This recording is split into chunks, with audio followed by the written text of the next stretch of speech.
welcome to another edition of Y-PAC Check-Ins. I'm your host, Sean Davido, and I'm joined by Dave Brown, the City of Yakima's Water and Irrigation Manager. Thanks for joining me today, Dave. Morning, Sean. Now, we visited recently about an award that you got, and today we are going to talk about a new project coming up, the Nelson Dam project. Can you give us just a little bit of history of the Nelson Dam and what it's used for? Well, Nelson Dam was put in originally at the turn of last century, and then it produced irrigation water for the city of Yakima, and at that time, a number of orchards throughout Yakima.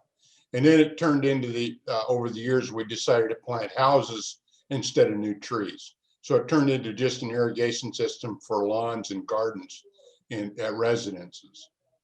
Then in 1985, the dam was replaced with a concrete OG type structure along with a fish ladder. And since that time, we've had the dam looked at, and it is failing. It's a lost part of the bottom end of the dam. So at some point, it will tip over. So the project is sort of new, but kind of not new. We started talking about doing something at Nelson Dam in 1996, right after the floods of 96, 97. And then it taken this long to finally come up with a project that actually works for everybody. And this project is, like you say, it's not a new project. You've been talking about it for quite a while, but you're to the point where you will start replacing some of the infrastructure, correct? Correct. We're going to start it. We've over the last 10 years or so, we've came up with a lot of alternatives to doing things.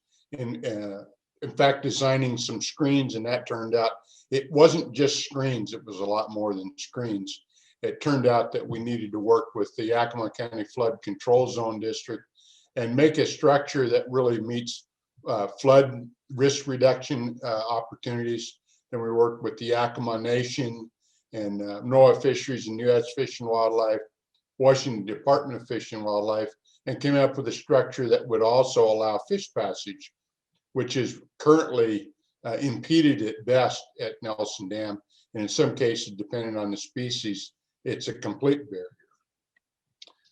Now, well, this will also help flooding, I'm guessing, and the areas around it are prone to flooding. So this will probably help that also, correct? Well, it won't help the city of Yakima, but it will take US Highway 12 out of the floodplain. But what it does allow us to do is do some projects on Cowiche Creek that we've been wanting to do for a number of years, because we're going to consolidate 4 irrigation diversions into one. It allows us to do some work on Cowiche Creek, which is what really causes the flooding in Yakima. Now, let's talk about impact on Yakima residents. Aside from flooding and fish and some of the other things, what will the impact be to Yakima residents during the construction and after? During the construction, we've planned it where we'll continue to deliver irrigation water through that period. So that means we'll be doing a lot of work in the winter when we're not irrigating. Residents of Yakima should see no difference in water supply. It should be the same before and after the project. But we will have the opportunity for a lot more recreation centered around Nelson Dam and just below. We're talking about a park and some boating activities. Fishing should get better because we're allowing fish to go up and downstream. In fact, the new structure will open up some 309 miles of river up above Nelson Dam. And I was just speaking to my boss, Randy, about that.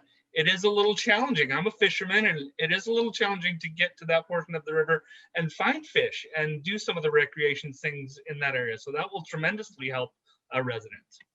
Yeah, I think it should. I mean, it'll allow fish to move up and downstream. Residents and both and salmonids together will work better. It'll help in the fishing as a whole. Right now, fish congregate below the dam and get stuck trying to get over the dam. And people take advantage of that and go out and snag some fish. And this will stop that. It'll allow us to have more of a sport fishery. And then by replacing the dam, not with a concrete dam, but with a roughened channel, Then we get the boat traffic moving back and forth, and we eliminate that undertow of the dam and take away a big danger point in the river. Now, how long will this project take? What's the estimated time for this to be completed? Well, we'll start this summer in earnest, getting the structure put all together, and it'll take through 2023 or maybe 2024, depending on how much they get done building the fish screens, and maybe they're going to have to wait through a whole summer before they can do things. If it goes as planned, we should be done in 2023. Now, there's a lot of information. This is part of the information that we're putting out for residents to know more about the project. There was also a great video created recently. Can you tell people where they can find information and what information is available? Well, the information is right on the city's website. There is other information available, but those are just the technical construction documents. But a lot of things about the project are right on the city's website on the front page. The video, there's a letter to the editor, there's some concepts about what we're doing. We do have some flyers available that I can also make available. Let's talk a little bit about conservation. Will this help save water in the long run, do you believe?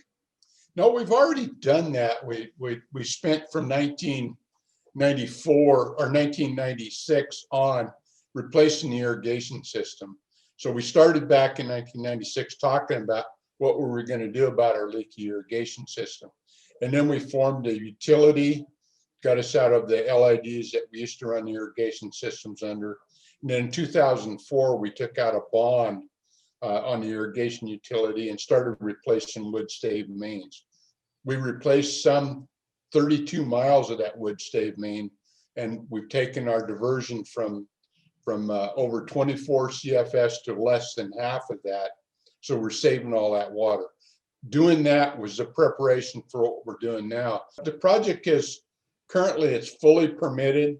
We're ready to start this spring. We have whenever you're in the river, it takes a tremendous amount of permitting and coordination with lots of different agencies throughout both state and federal. We have all of those permits in place. We have most of the funding in place to do the project. We do have an ask into the state legislature for $8.2 million that's being actively pursued right now. And as you mentioned before, this is a partnership. It's not just the city of Yakima. There are multiple entities taking part in this, correct?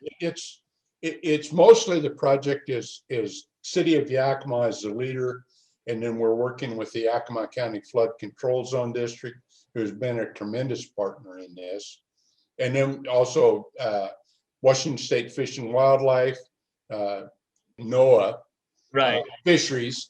U.S. Fish and Wildlife, Yakima Nation has been a big partner in this and helping us figure out what to do. So there are lots and lots of partners that have been working together, including a lot of our outreach activity is being coordinated through American Rivers. Now, we've covered some ground today. It sounds like a very positive project for not just the city of Yakima, but the entire area. This will create a lot of recreation and other things. Correct. And it is a Yakima Basin Integrated Plan project, not necessarily funded through Yakima Irrigation Integrated Plan, but it is part of their project because we meet all of the tenets of that program, fish passage, water availability, lots of things that they want to meet.